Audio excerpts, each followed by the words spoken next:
Hello everyone, this is Svidler with the recap of Game 8 of the World Championship match between Magnus Carlsen, the reigning world champion, and Sergey Karjakin. By far, I think the most dramatic game of the match so far, and there will be a lot there to discuss. So I think we should dive into the action straight away. After playing e4 in games 3 and 5 of this match, Magnus returned to 1d4. Just as Karjakin did for Game 7, so the reign of the various Spanish variations has finished, and we are now seemingly playing closed openings mainly.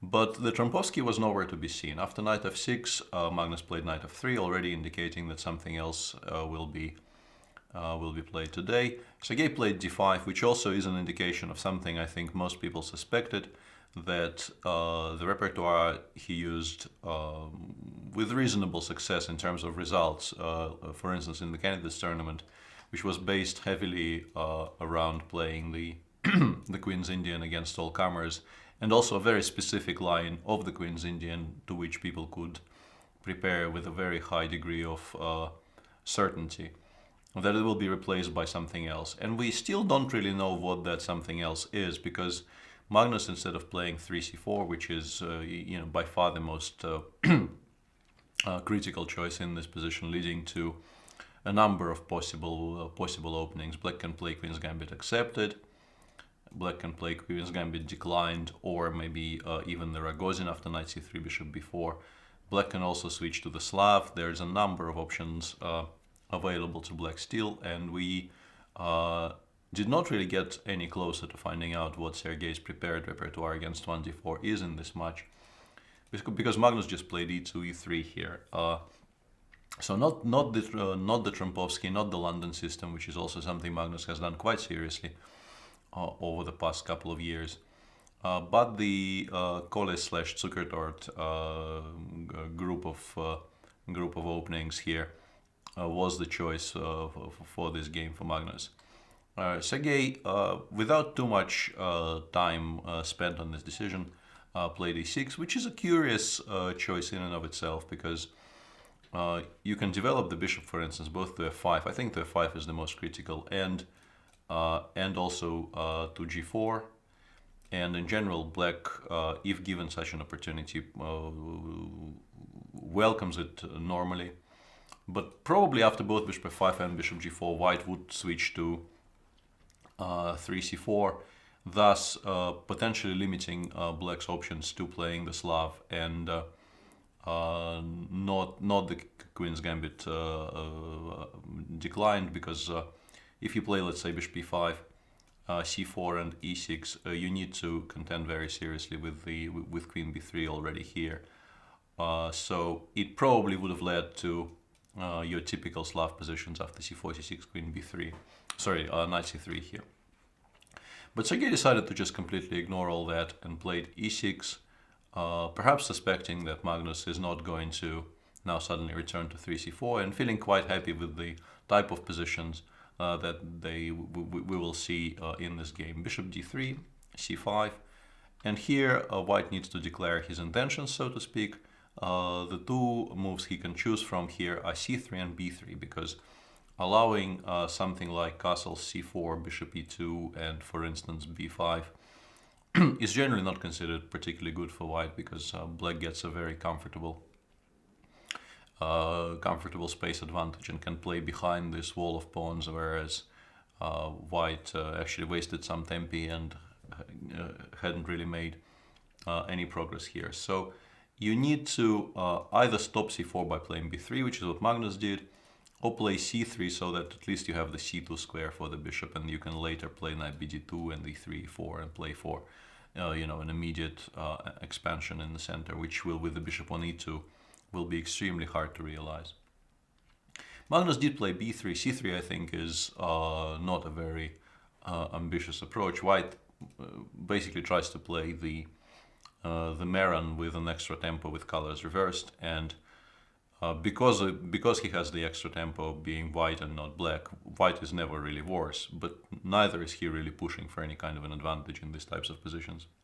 And having played them throughout my youth, I can say that with a large degree of certainty once again, because I have a great deal of experience in getting absolutely nothing in these positions with white. After b3, we get a very a position that doesn't promise white much, but it also is something I think Magnus would have been reasonably happy with getting, because there will be a lot of pieces on the board. There will be no way for black to make sure that the position becomes simplified, at least not very early on. Therefore, there will be a lot of strategic subtleties and plans for both sides. So b3, bishop b7, castles, bishop b2 and b6. All of this was played reasonably quickly by Sergey, indicating that perhaps they've looked at maybe not this precise position, but this type of position when preparing for the possibility of Magnus playing 1d4. And the fact that black keeps the knight on b8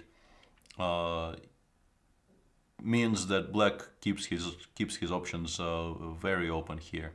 In some positions it will be better on d7, in some positions you might want to develop it to c6, and for the time being black says, I know the bishop from c8 needs to be developed to either b7 or maybe in some rare cases to a6, and the knight on b8 can stay on its starting square for the time being, and I'll decide what to do with it later. And here Magnus, after some thought, made a decision we've discussed live on air, because we felt that it also preserves some options for white in terms of where to develop the knight on b1, and therefore if you want to make this move at any point in this game, it should probably be made now. White took on c5 here. A normal way of development would have been something like knight bd2, bishop b7, and then in particular in the good old days when people believed that attacks should and actually do lead to mate, there was a great number of games played with the plan of knight e5 followed by a 4, rook f3, rook h3, and some kind of a direct attack against the black king. And this plan does need to be taken seriously, but by now people have worked out more or less how to deal with this somewhat caveman approach, and I'm sure Sergey wasn't very frightened by that prospect. By playing d takes c5, white gives black a choice. You can recapture with the pawn if you want, and this is where I think keeping the knight on b1 for the time being is shown to be a good idea, because white plays c4, black plays bishop b7 for instance, and I'm not sure if it needs to be done immediately, but after, let's say, knight c3 and knight bd7, and it's quite clear that the knight belongs on c3 in this type of structure, because on d2 it has no real prospects, and here the knight sometimes goes to e2 and then to g3, creating an idea of knight f5, and we get a somewhat typical hanging pawns position with the pawns on d5 and c5 that you can try and play against in the future for white. These positions are generally considered to be quite unclear and very playable for both sides, and I'm sure Magnus would have been quite happy with getting some kind of a position like that, although Sergey actually has decent experience playing these types of structures, because he gets them from the Queen's Indian, or at least used to get them. Well, we haven't seen a Queen's Indian in this match and probably will not see a Queen's Indian in this match. Sergey, without spending too much time on it, took with the bishop though, which is arguably a waste of a half tempo, because you played bishop b7 and now you're moving this piece again, but it keeps the structure completely weakness free. There will be no targets for white to play against in terms of pawn structure now. Knight bd2, bishop b7, queen e2, knight bd7 is what was played in short order here. And white has a bit of a choice here. He can play either e4, which probably would lead to a structure like this, where the bishop on b2 is currently a bit more active and a bit more, it has better prospects for the time being than the bishop on c5. But if black manages to play something like bishop b7 followed by queen c7 and bishop f6, it's not going to be a lot. And also a lot of pieces come off the board, which I think would really satisfy Sergey in the way he approached this game, and in general the way he approached his preparation for the black games in this match. I feel that he is perfectly happy getting a position where he may be nominally slightly worse, but the position is simple enough to play.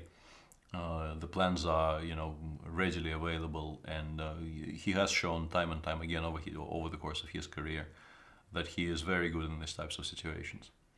And because of that, we didn't really expect Magnus to go e4, and then you do play c4, because you do need to challenge the black center. You cannot allow black to continue unopposed, because if you don't do anything at all in the center, plan for instance with queen e7 and e6, e5, creating a threat of e5, e4 might become very, very playable for black.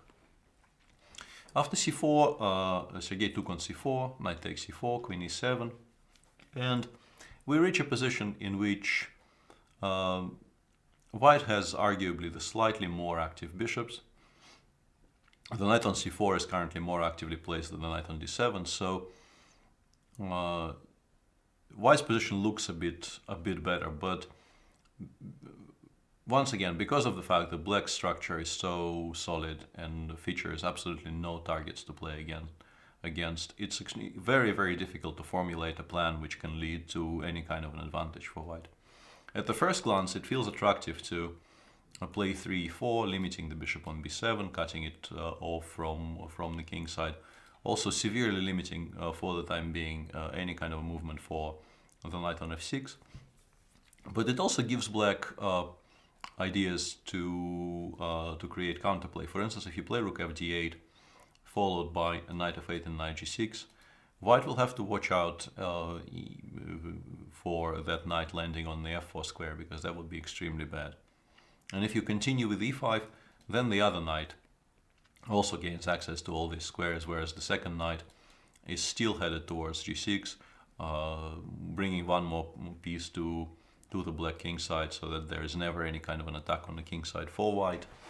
And in general, you need to be very, very sure you achieve something by playing e4, e5, because if anything, it makes black pieces look better than they used to. The bishop on c5 now has a longer diagonal now that the pawn on e3 is gone, and so on and so forth. Because of that, e4, once you actually stop and consider of what you've achieved by playing e4, e4 is not that attractive of an option. Magnus played a3, more or less forcing black to play a5. The inclusion of these two moves was always an option for white, because I think black needs to secure the position of his bishop on c5. Therefore, a3 is almost universally met by a5 without too much thinking.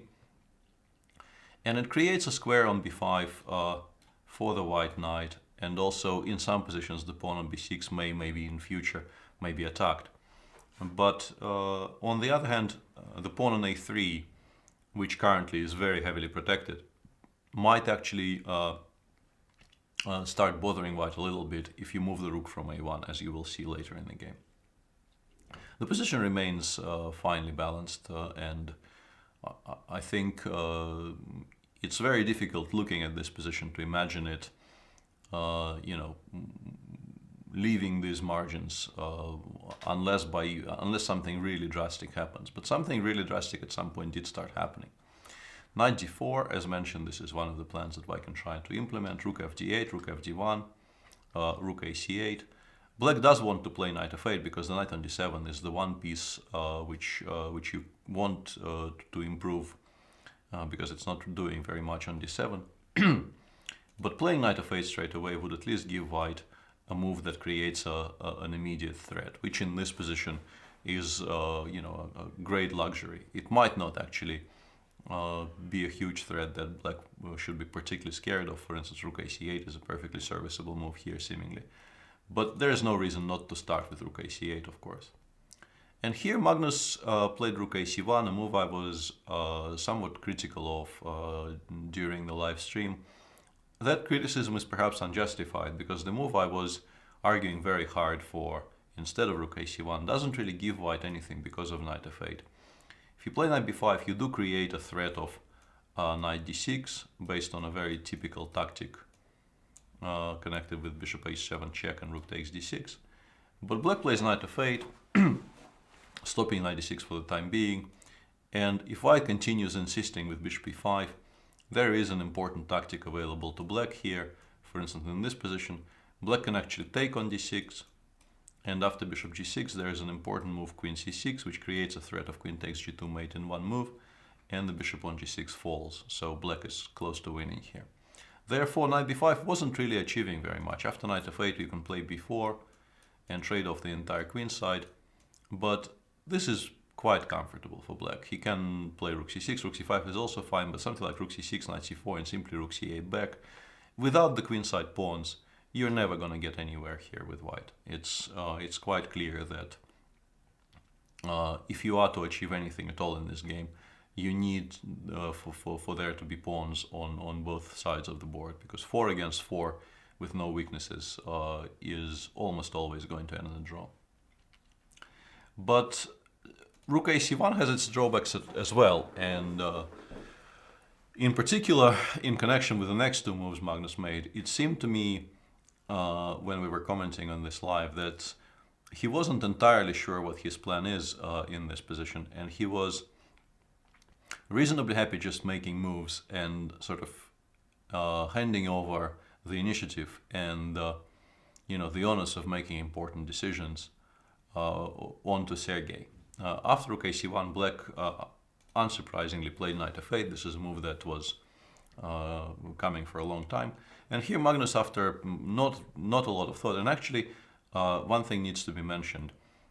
Because the position, despite its very innocuous look, is quite complicated simply because there are 28 pieces on the board and there's a lot of permutations of what you can do and what you should aim for. And finding plans is not very easy because, as mentioned,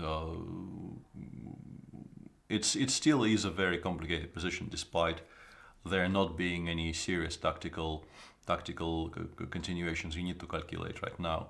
Both players were running somewhat short on time, and by move 20 they both had, I think, around maybe 35 minutes left. I don't remember the exact figures, but in a position with so many pieces on the board, there was not a lot of time. And decisions from a certain moment on needed to be taken reasonably quickly and confidently, because you couldn't really expect to be able to properly calculate your way out of these situations. You needed to make what you felt was the correct choice and trust in your instincts. And Magnus here played queen e1, knight g6, and bishop f1, which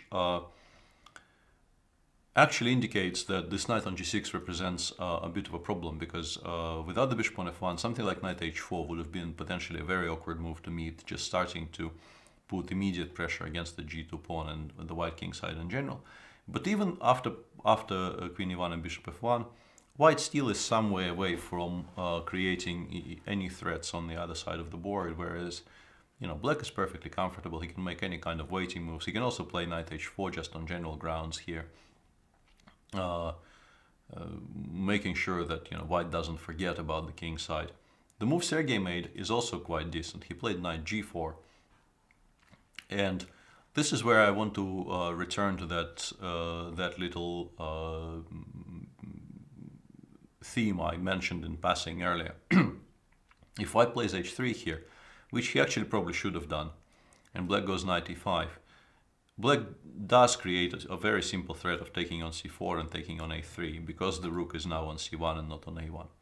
In this position, I checked it because I was curious what white's correct reaction to knight g4 was. And the machine suggests you can play queen c3 in this position with a very striking point of knight takes c4, which is actually a horrible move, knight c6, and the battery white created along the long diagonal actually works very, very well here, and white is close to winning, which means that after queen c3, black needs to play something more precise and the position evens out. But the fact that you need to find these tactics suddenly for white, I think, should tell the viewers something about the nature of the position. White needs already to tread very carefully here to make sure he neutralizes all the little potential ideas, and maybe not so little even, that black now has, because his pieces are now quite clearly the more active of the two. But Magnus wasn't really in the mood to try and equalize, and he made a move knight d4 b5, which was, I'm pretty sure it was a miscalculation and not a bluff of some sort. I'm sure that Magnus did not appreciate just how dangerous his position becomes after this move. Because yes, it was very clear from that decision, and also from a number of decisions you will see later in the game, that he was in no mood for simplification, and he wanted a full-blooded, difficult fight that would, go for a very long time. I think he came very, very set on the idea of giving Sergey a difficult game and a long game to play after two somewhat short games with black that they played in games 6 and 7. But I'm pretty sure that he didn't appreciate just how strong Queen G5 was. And the reason for that is, first and foremost, you want to play Knight D6 because Queen G5 looks as if it relinquishes control over the D6 square. But then in this position you suddenly realize that if you take with the rook you just lose, because black trades all the rooks off, and if you take with the bishop the knight drops because of Queen E5, and if you take with the queen it's actually even worse, because after Queen H4 you are pretty much getting mated because your entire queen side is about to collapse. And if you take with the knight, black takes on C1, bishop takes C1, and in this position a number of moves wins. A very aesthetically pleasing way to go about things here is to play bishop F3, but perhaps the simpler choice is to play knight 4 E5. And there's really no comfortable way to defend against the threat of knight F3 check. And actually here I think it doesn't work, so I shouldn't have, my apologies.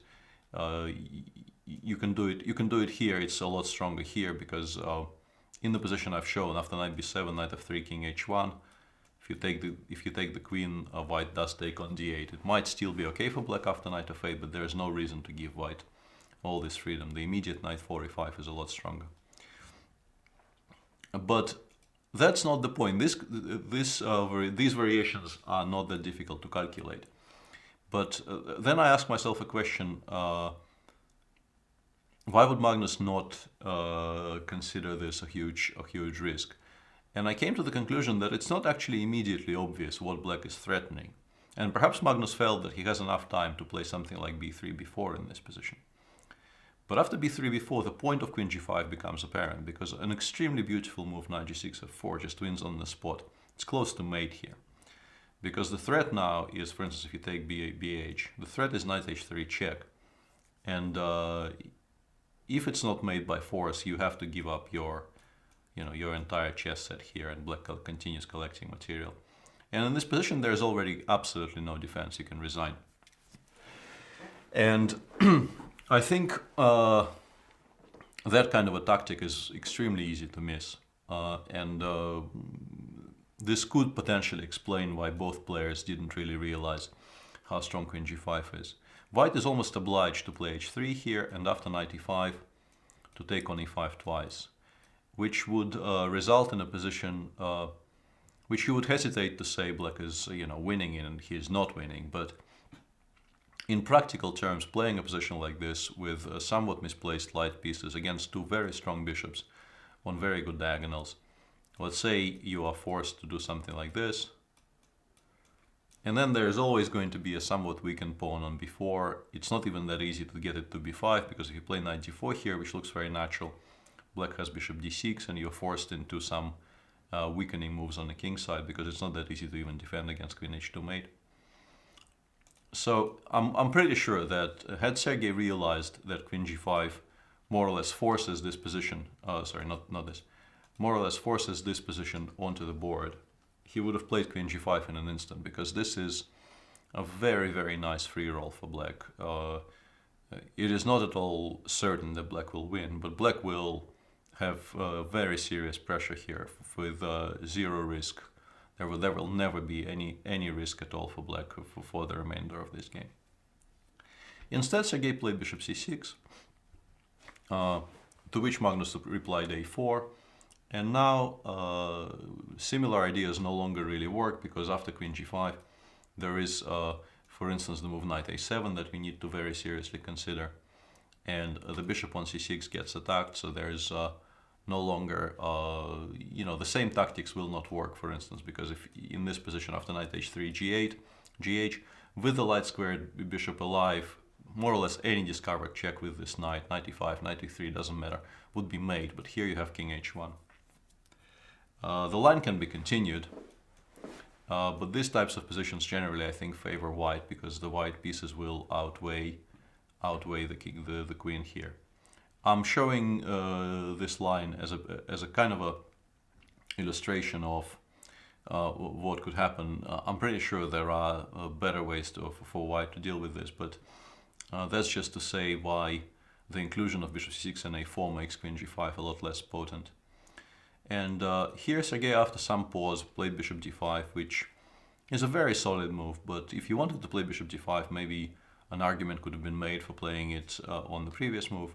Still, nothing really is spoiled by this, and the position remains finely balanced. But a very nice chance Magnus gave Sergey by playing knight b5 has been missed. And here you can play something like h3 or queen e2, trying to drive the knight from g4 back to the base. But Magnus played bishop d4, which is also an understandable decision. And here as well, black could take on d4, and after rook d4, play knight 4 e5. And if white takes on b6, black plays queen g5. And very similarly to what we've already seen during this video, there is no defense against knight f3 check. This position is more or less resignable for white. Therefore, knight 4 e5 leads to further simplifications. There is no way for white to avoid black trading off on c4, even with the knight instead of the bishop. So white doesn't even get a position where he has a bishop against the knight. And yeah, that position should have been very, very level. Instead, Sergey took on c4 first. And this moment is, despite the position looking very quiet and the options for white seemingly all very similar one to each other, this is an interesting position to discuss in view of what happened later in the game. When Magnus sank into thought here, we realized doing this live with Jan that he is probably considering taking with a pawn.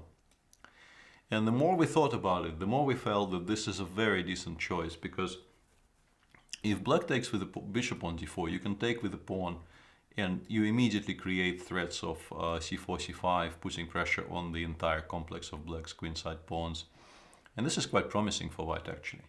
And if you don't take on d4, I will play something like h3, and then probably the bishop will go back to b2 or a1. And if you look at the position, let's just make some moves. I don't know, like knight 4 e5, white plays, for instance, queen e2, knight c6. I'm not sure knight c6 is a good move, but just for illustration's sake. And you play bishop a1. Then you play g3, the bishop gets developed to g2. The position probably is still reasonably safe for black. He still has no weaknesses. The bishop on c5 protects the pawn on b6 and so on. But with the two bishops on two long diagonals and no immediate way for black to trade either one of those, white gets a very comfortable position in which he can try and create something.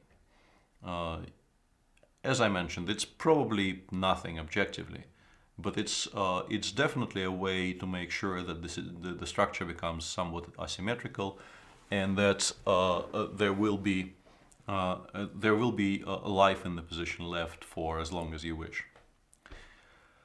Magnus did think about it for a while, and then took with the rook anyway, which surprised us because we felt that it seemed that he wanted a complicated struggle for this game, and beta xc4 looked a lot more consistent with that declared flight plan, so to speak.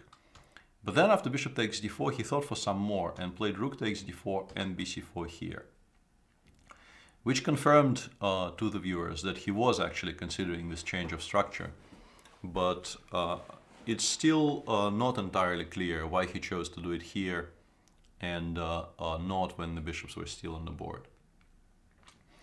And it's at this point we started getting somewhat excited during the live commentary, because we felt that this now is a very committal decision, and you can definitely see how the game can get very sharp despite very few pieces left on the board. Because if you imagine either one of these knights landing on this fantastic c5 square, the pawn on e4 will be weak, and this will not be all that easy for white to handle. On the other hand, in many cases, black will have to abandon control over the d-file, so white will have some trumps to play with as compensation for the weakened structure. And this is actually more or less exactly what happened. Black played knight f6, queen d2, setting up a small trap. If black continues fighting for the d-file, here c4, c5 is extremely strong, because if you take on c5, after rook takes d7, let's say knight takes d7, white takes on a5, and white is much better, close to winning. And he could not have done it immediately, because with the rook still on d8, the queen protects the pawn on a5, and that, that pawn sacrifice doesn't really lead white anywhere. Queen d2 was met by rook b8, abandoning the file for the time being, but there are no real entrance squares along the d-file for the time being, so it's not really a huge issue for black. G3, knight e5, bishop g2, setting a bit of a trap. If black plays knight d7 here, knight a7 is extremely strong, based on the fact that after knight e5 there is f4 and black runs out of squares for his pieces. h6 was played because of that, and we felt that maybe it was time for white to start making sure that, you know, nothing bad happens. For instance, you can play something like knight d6, and because of the fact that white's pieces are so active, it probably isn't really all that risky for him. It's difficult to imagine black making much of a progress here. But instead of this, Magnus suddenly went for something very drastic. And by this point, I think players had around 10 minutes left for the remaining 13 moves. Once again, I don't have the data immediately available to me, but it was quite clear that time travel will play a very serious role in the run-up to the first time control. Magnus played f4, and Sergey picks up the gauntlet. He could play knight g6 here. It's not a move that actually spoils his position a great deal. But Sergey prepared knight d7 by playing h6, and now after f4, black has an additional option of playing queen a3. Compared to the position we discussed earlier, the pawn on e3 is now falling with check, both here and after the inclusion of knight c6, rook f8, which is what was played in the game. And in those positions, black doesn't have the immediate perpetual after king f1, queen c1, king f2, because if you play something like queen c2, I can play king g1 and then bishop f1 followed by king g2, and the king escapes.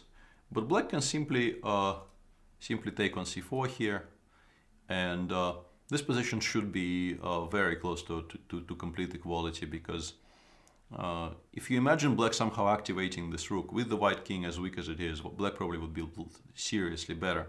But with the rook completely locked in on f8, after something like bishop f3, white really isn't running too much of a risk, but black can play g6, black can even play g5 if he is feeling adventurous. And it probably ends in some kind of a perpetual, because white should play something like knight e5, and in this position black can start giving checks straight away, or maybe can include king g7 for the time being, and then starts harassing the white king. And yeah, this should be very, very close to equality, or perhaps just flat out equal. And this is what we've honestly expected to happen, because it felt to us that not taking on d7 is putting the game in serious risk of a loss for Magnus. And with the very, very limited time he had available here, that was already, I think, maybe below 5 minutes, it felt like you could be pushing the margins here quite seriously. But Magnus played h3, creating the h2 square for the king, and now rook takes d7 is a threat, because black will no longer pick up the entire queen side. Knight c5 and king h2, securing his king and saying, okay, I will lose the a4 pawn, and it's an important pawn obviously because it gives black an outside passer, but I will have a lot of initiative in the center, and I will have enough compensation. And that actually is borne out by objective evaluation here. The machine still thinks this is equal, but this is not the same equality we've seen before. This is now a very sharp position in which costs of errors become much, much higher. Black takes with the knight. It was possible to take with the queen, and after rook d8 to just take on d8 and play king h7. White goes knight e5, going after the one weakness black has in this position, the pawn on f7. But after queen c2, knight takes f7, both knight d3 and a very cheeky move king g6, knight e5, king h7 more or less secure the draw for black, because black has plenty of his own trumps. For instance, after queen b6, knight f4, queen takes f5, queen f2, black immediately demonstrates that the white's queen side is not really, impervious to attack either, and black at the very least has enough counterplay for a draw here. So queen takes a4 was an option if black wanted to, but Sergey took with the knight, which is understandable, because in that way he preserves control over the f8 and e7 squares with his queen on a3, which makes it a lot harder for white to actually penetrate the black position and even get to the f7 pawn. Something like e3, e4 was probably fine for white here. Even g4 was playable here, although black can play queen b2, and he's not really running any risks here. But Magnus goes rook d8, and here play becomes somewhat random, because both players were very short on time, and this is now a very complicated sharp position in which machine solutions are incredibly difficult to understand. For instance, I am still not entirely sure why the machine says h6, h5 is the best move in the position. What I can say with great certainty is that this is not a move you make in a tournament game, because it's just impossible to understand why it's so good. You are stopping g3, g4, but g3, g4 doesn't look like the most immediate threat white has, and it's unsurprising that Sergey played g6, which is a lot more natural, creating a square on g7 for the king, preparing to take on d8 under favorable circumstances. And in this position, white already needed to start objectively to start thinking about equalizing, and that probably would have been best served by playing knight e5, queen e7, and rook d6. And the activity of the white pieces, the fact that the knight on a4 is somewhat stuck to the protection of the b6 pawn, and that means that black cannot really start running with his a pawn for the time being, means that this probably is very close to or just completely equal in machine terms, I mean. But you don't really play rook d8 to then suddenly start retreating, and I'm sure that Magnus was looking for ways to continue pushing here. He was not really in the mood to suddenly change track and start making sure that nothing bad is happening. So he played queen d4, black played king g7, and this was really the point of no return. You can still play a knight e5, queen c5 and rook d6 here, although you are no longer secure.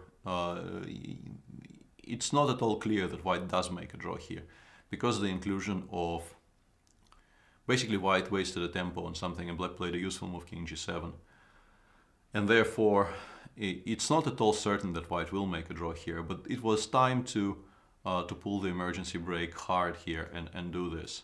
Instead of it, Magnus played c5, which we couldn't really understand during the live show. Who missed what in this position, because the variation which wins here for black is not that difficult to find. But during the press conference Sergey Karjakin gave after the game, he explained what he missed, and it wasn't what we thought during the live show.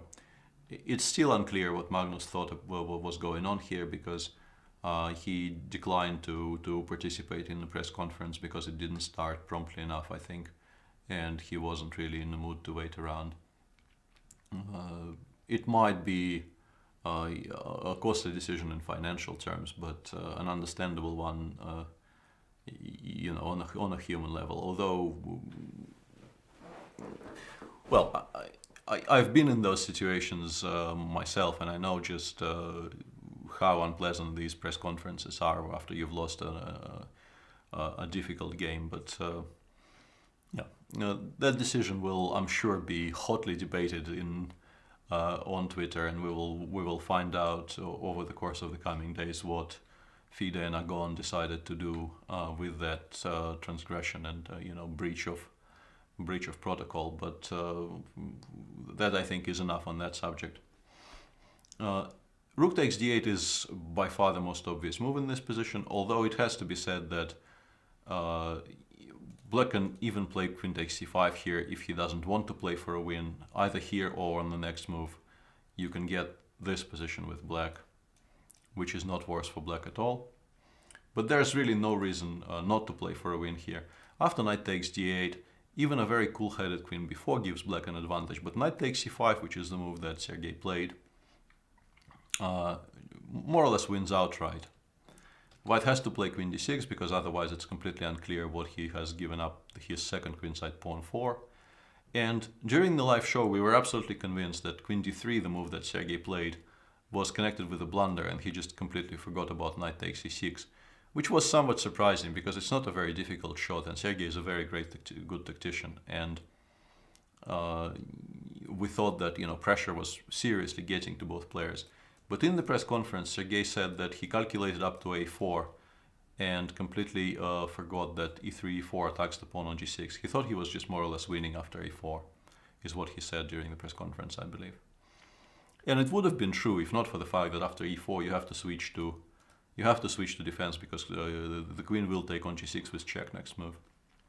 Instead of all this, Black could play queen a4.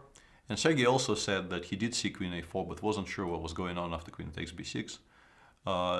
In actuality, after queen takes b6, knight d7, Black comfortably protects against the white threats. For instance, queen d6 is very well met by queen b4. The queen will simply never reach the e7 square, which is the only square from which white can create any threats. And the conversion of an extra pawn in a position like this, with the king as far away from the a-pawn as it is on h2, and the white piece is somewhat discoordinated, I think would have been a reasonably comfortable task for as great a technician. Karjakin is very, very good in these types of positions. He would have, I think, won this without too much hassle, frankly. But after queen g3, they did get to this position after the time control, and once again, the objective result here should be a draw because white has, plenty of counterplay here to safeguard against the push of the a-pawn down the board. Black plays queen d7, queen g6, queen g7, queen a8, queen f8, and in this position, I think the easiest way to make a draw and the way that really would have forced the issue and made a draw with really no hassle whatsoever would have been to give a check on g6 and play e5, a3, and queen b1. And in this position, the pawn on b6 is hanging. If you play queen d8, white can just play queen g6. And after a2, queen takes h6 and queen g6 check. We continue giving these checks, and Black cannot really run towards... I think king e8 already might lose here because of bishop c6 check. And the run of the black king is stopped by this check, and then you just lose your queen pretty much, and yeah, that doesn't work at all. Therefore, in this position, black needs to allow for the perpetual to happen more or less. And if black wants to stop queen e8 altogether queen g6 altogether by playing queen e8, here the easiest and the most forcing way to make a draw would have been to take on b6. Black plays a2. And here queen a5 also draws, but the most aesthetically appealing way is to play queen a7. Black plays queen a4, because knight a4 actually loses to bishop e4, and there's no defense against queen h7 mate that doesn't drop the knight. And after queen a4, white simply takes on c5, a1 queen, queen f8 check, and this ends in a perpetual. Therefore, by playing queen g6 check, I think Magnus would more or less... these variations are not very difficult to calculate, and from this position I expect the game would to finish quickly and peacefully, because really once you find the setup, and also it's very important that you've included the bishop in the game, as you've seen in the variation where bishop c6 check was a very important resource, which stopped Black's ambitious plans from succeeding. From here, with both of his pieces playing an active part in the proceedings, Magnus would not have run any risks whatsoever. Instead, he played queen c6, which I think, if you want to go to the queen side, it was more precise to play queen b5. Frankly, it was a better choice of those two moves. But queen c6 doesn't really let anything slip just yet. Black played queen d8, Magnus played f5, a3, f takes e6, king g7. All of this is very natural. And it's incredibly hard to believe that the game will only last 5 more moves, but this is what happened. In this position, objectively, white is not even remotely worse. And had Magnus found the move queen b5, once again, I'm pretty sure that he would not have run any risk at all. The point of queen b5 here is that you cannot really push a2 because of queen b2 check. That remains true sort of forever. Playing a2 is extremely difficult here. Black cannot really... the threat white has here is not e7, because e7 was what Magnus played in the game. What you want to play is queen b5 before almost against any move. And it's a threat which is actually quite difficult for black to meet properly. I don't think there's anything smarter than black can do here apart from just taking this pawn. Now we play queen b4.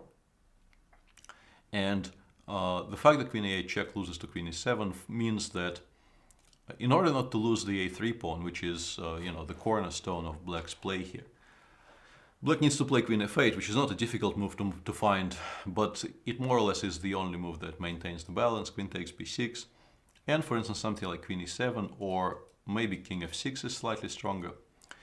And because the pawn on a3 is so strong for black here, he is not really running any risks. But compared to the position you will see on the board in a second, it's quite clear that white is never worse here either. It's just a very, very safe position for white, because the knight on e6 is not really placed very actively. You can even play e4, e5 check here, opening up the board completely, including the bishop in the game. And yeah, this is a draw from a position of equality, so to speak. White won't even need to grovel for it. He's just not worse. Instead of this, Magnus played e7 on move 47, takes and took on b6. Perhaps he was half expecting Sergey to just take on e4, which leads to an immediate draw here after queen a7 check, king g6, queen a3, queen e2, and there's a perpetual on the king side. So maybe he felt that that game, with all its twists and turns and everything, is finally coming to the conclusion, and they will now shake hands and go home. But Sergey wasn't in the mood. He played knight d3, and in this position, this is objectively still equal. But the task that white is now faced with is not completely trivial. The machine insists that h3, h4 here is a draw. But making such a move is not at all easy, and the decision I think that should have been taken here is the move e4, e5. And if black takes on e5, you can even play bishop d5 or queen d4 first, followed by bishop d5.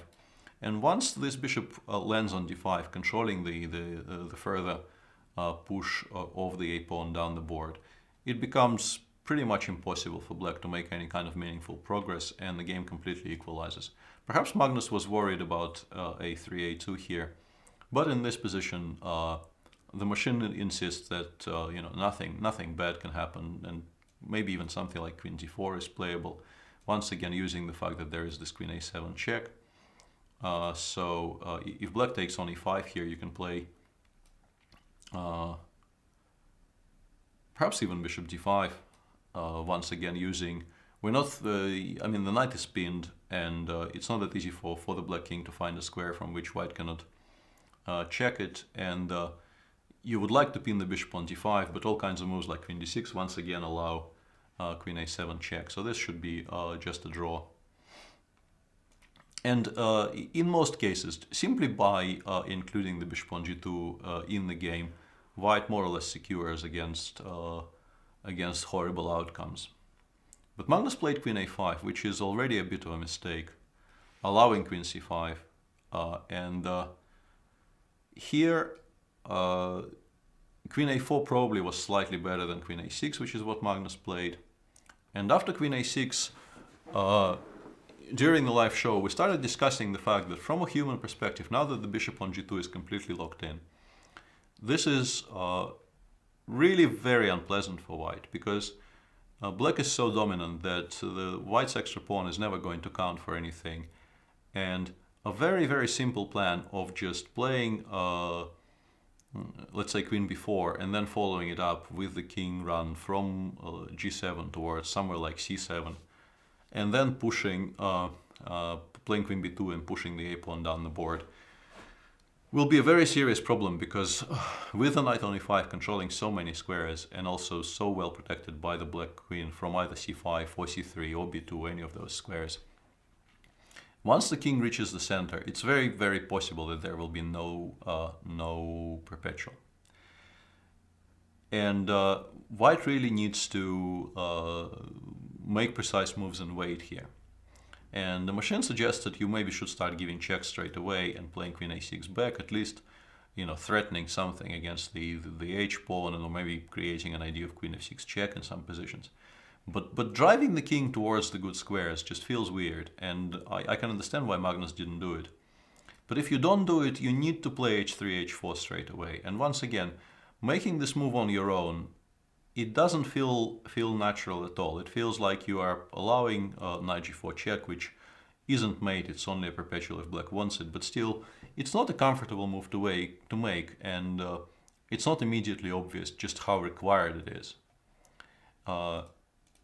But the position still is probably mathematically a draw. After Magnus played queen e6, though, it no longer is, and that was very, very striking, because the move doesn't really look that horrible. You keep the a2 square under control. You probably want to play h4 next move. You stop the king getting past the e-file. All these things seem very, very logical and good. But after h5, which is a move Sergey made really fast, because it looks very logical, and it stops white's counterplay.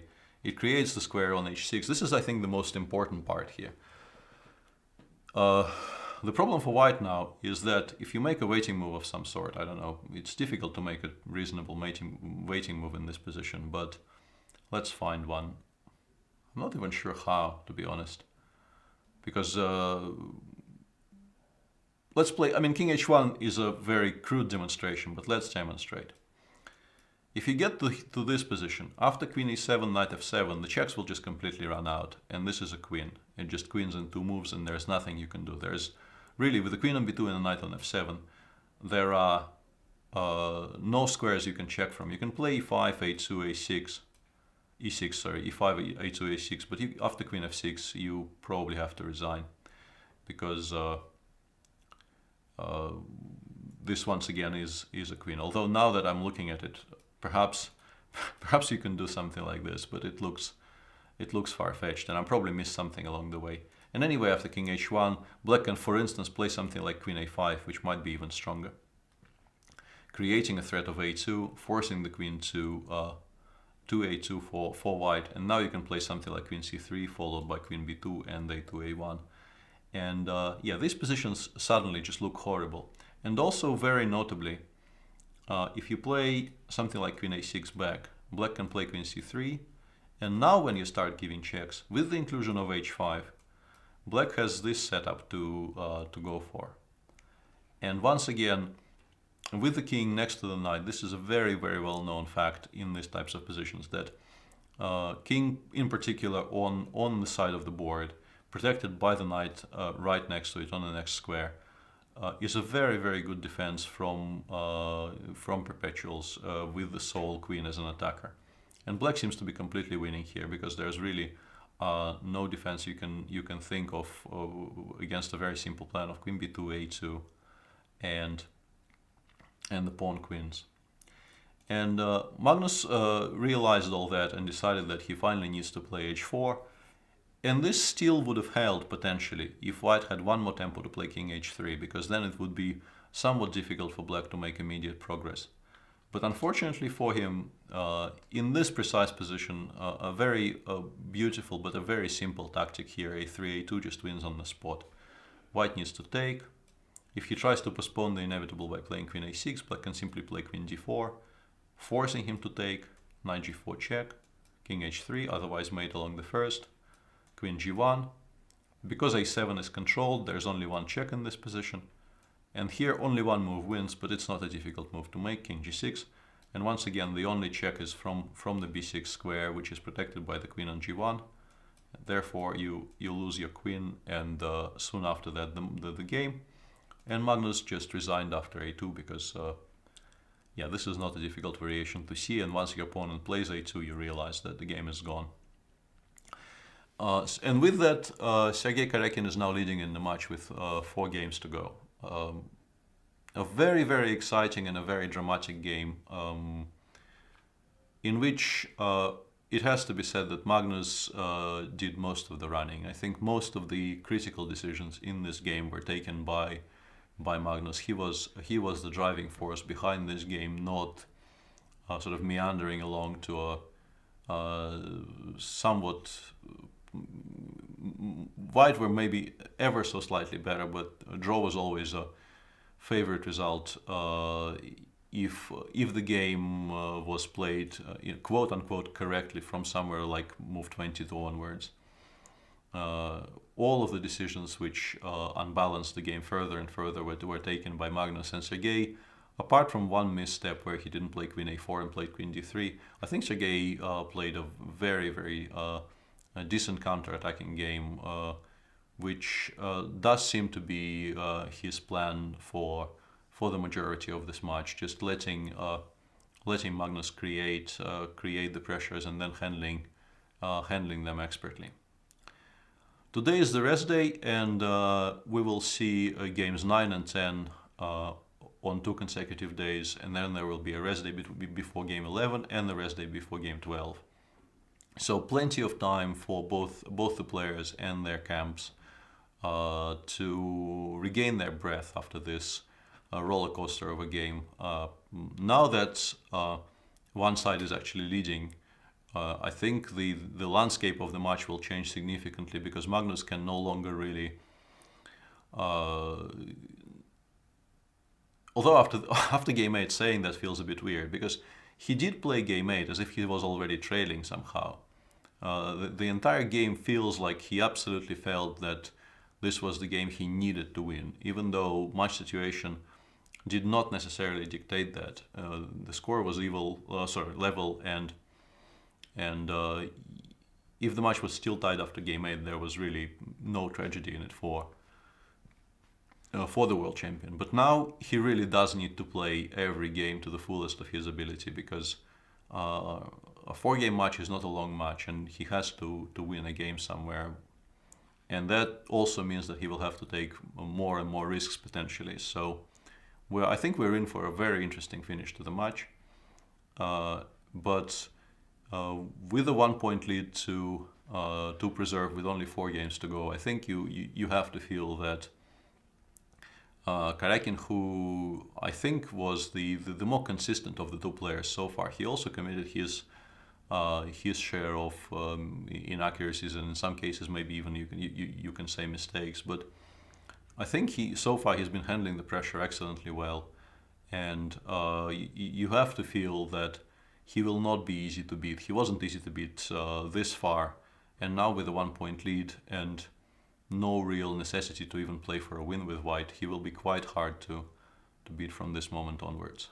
But still everything to play for. Very exciting finish on the cards. So let's continue enjoying it, watching it, and commenting on it together. Thanks for staying through this very lengthy video. This has been Peter Svidler for Chess24.